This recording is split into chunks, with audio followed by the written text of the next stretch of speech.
Oh! À présent, le film à la fois le plus attendu et le plus inattendu de la semaine, Sa Majesté Minor, avec José Garcia et Vincent Cassel. Attendu parce qu'il est écrit par Gérard Brache et réalisé par Jean-Jacques Hano, et qu'on n'est jamais indifférent aux cinéastes de Coup de tête, La Guerre du Feu et du Nom de la Rose, mais inattendu parce qu'avec son dernier scénario, Brache, décédé au début du tournage, a envoyé Hano dans la mythologie grecque pour y célébrer le paganisme à travers l'histoire d'un être mi-homme, mi-cochon qui devient roi d'une île des Cyclades. Le pari était gonflé, est-il réussi? On va en parler après cet extrait. Minor revient voir le dieu Pan, qui l'a une première fois initié aux joies de l'amour libre. Extrait.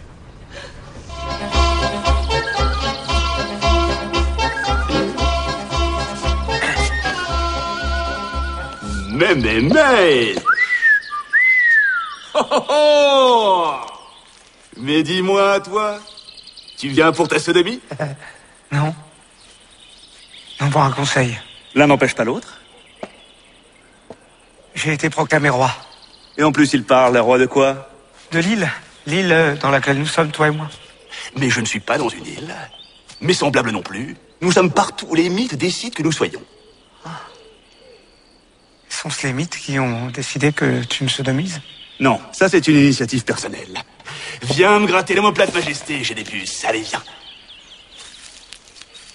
Vas-y fort. Vas-y, Majesté. Tu sens bon, hein? Et je sens le bouc. Ah! Ça tire. Ouais. Quand on est roi, que doit-on faire? Ah, rien. Ce sont les autres qui font pour toi, sauf évidemment celles qui ne peuvent pas faire à ta place, comme dormir, aller au lieu d'aisance. Arrête de gratter. Ou forniquer avec leurs épouses que tu auras prises comme maîtresse. Fais-toi adorer, c'est ton métier. Lance ton peuple dans de grands travaux inutiles. Grille tes rivaux, écartèle-les en pâle qui tu veux.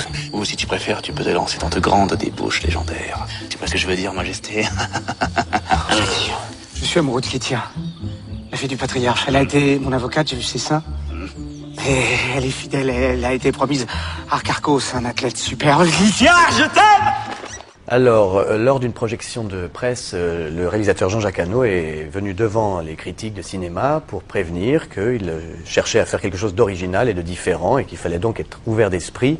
Alors, c'est très original, c'est très joyeux, est-ce très bon? Il l'a fait pour toutes les projections de presse, hein, toutes. Voilà. Et je trouve que non, mais moi je trouve que c'est intéressant comme démarche, comme il fait souvent, de vouloir renouveler le genre et de faire quelque chose de... Il veut faire un truc, il veut faire une fantaisie libre, etc. Donc on est un peu... Moi je dois dire que autant j'avais beaucoup aimé le précédent travail de Brache avec Hano, comme par exemple La Guerre du Feu. Alors à nouveau on se retrouve dans une sorte de fantaisie comme ça... primitive, sauf que ce personnage, cette espèce de crétin pris à pic, élevé par des cochons, un peu comme Romulus, Rémus, Tarzan, etc., qui se cogne la tête et qui se retrouve roi d'un village, et qui après a des préoccupations que je ne comprends pas du tout. L'une des seules choses qui me fasse rire dans le film, c'est la relation qu'il a avec Vincent Cassel, qui incarne un dieu Pan, un satyre, qui sodomise tout ce qui bouge, y compris des troncs d'arbres qui ont des formes de fesses. Donc là, c'est assez rigolo. Mais toutes leurs relations entre eux sont plutôt sympathiques, mais le reste, je ne le comprends pas. Je trouve que le film est amusant à voir, c'est une vraie fantaisie pleine de liberté qui explore plein de choses essentiellement sexuelles, mais qu'est-ce qu'on nous raconte? Moi, je comprends pas. Moi, je veux rebondir justement sur ce que dit Christine, ce que tu disais par rapport au fait qu'il est venu présenter. Moi, je trouve ça terriblement gonflé de venir forcer le critique à penser et contre-productif. Non, prévenir. Quand le type vient nous dire et que en plus il y a une lettre où on lui dit je veux être dans la mouvance de Buñuel, Cocteau. Bon, alors tu t'attends à un truc iconoclaste au possible, tout ce que tu veux. Puis tu vois juste une petite comédie grivoise qui certes n'est pas catastrophique, et pas détestable, mais qui est juste sans intérêt. Comme tout à l'heure, toi, tu te foutais complètement de mon cloque mode d'emploi. Moi, je me fous, mais complètement de Sa Majesté Minor. Ça n'a rien de transgressif, ça n'a rien de subversif et de libre. Le film, tu vas aller le voir parce que tu te dis, attends, il y a l'autre qui va sodomiser Cassel. Rien que pour ça, moi, j'étais joie, j'allais voir le film. J'allais voir le film pour ça, moi. Mais dans ce cas-là, tu vois, après cette nette d'intention, soit tu me fais un film réellement poétique, iconoclaste, tout ce que tu veux, soit tu me le fais réellement trashouille façon les galettes de Pont-Aven. Et ça, je l'ai jamais, moi. Donc j'ai juste une petite comédie. Quelqu'un a aimé? Moi, il y a un truc que j'aime bien dans le film, c'est que pour une fois qu'on nous parle de la mythologie avec ce qui est peut-être la quintessence des récits mythologiques, c'est-à-dire le sexe, l'érotisme, les forces vitales, le phallus, ça y va, ça se sodomise. Ça, c'est vachement intéressant. C'est ce qui est dit dans le carton de départ. C'était l'époque où la différence entre l'homme et l'animal n'était encore extrêmement poreuse, tout ça. Bon, et c'est intéressant, voilà, cette bestialité. Et là, du coup, rétroactivement, tu dis, oui, la guerre du feu, c'était déjà ça, bien sûr. Évidemment, on se souvient tous des scènes de cul, de l'ours. Le problème, c'est que c'est traité en carton-pâte, de façon extrêmement émollente, avec une image qui est pas du tout crue. Jean-Jacques Hano, ce mec-là, il aurait pu faire toute sa vie les mêmes trucs. Et là, chaque fois, il prend des risques. Cette façon de jouer à la fois avec Bacon, Pasolini, Sade, Shakespeare, m'a deux temps. Ne dessert pas le film.